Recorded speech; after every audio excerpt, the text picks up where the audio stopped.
धुळे शहरातील जुने धुळे भागात दिवसेंदिवस विजेचा लपंडाव सुरू असल्याने येथील रहिवासी पूर्णपणे हैराण झाले आहेत. तक्रार करूनही विजेची समस्या सोडवली जात नसल्यामुळे नागरिकांमध्ये संतापाची लाट उसळत आहे.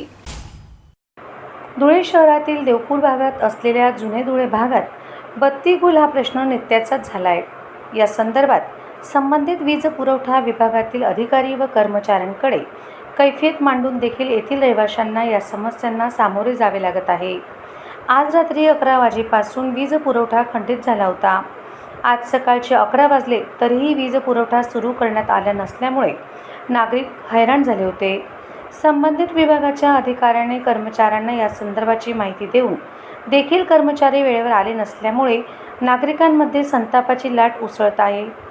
सध्या उकाड्याचे दिवस असल्यामुळे वीज पुरवठा असणे आवश्यक झाले आहे. मात्र जुने धुळे परिसरात वारंवार वीज पुरवठा खंडित होत असल्यामुळे नागरिकांना विविध समस्यांना सामोरे जावे लागत आहे. संबंधित विभागाने जुने धुळे परिसरातील निर्माण होत असलेल्या समस्यांसंदर्भात लक्ष द्यावे अशी मागणी नागरिकांतर्फे केली जात आहे.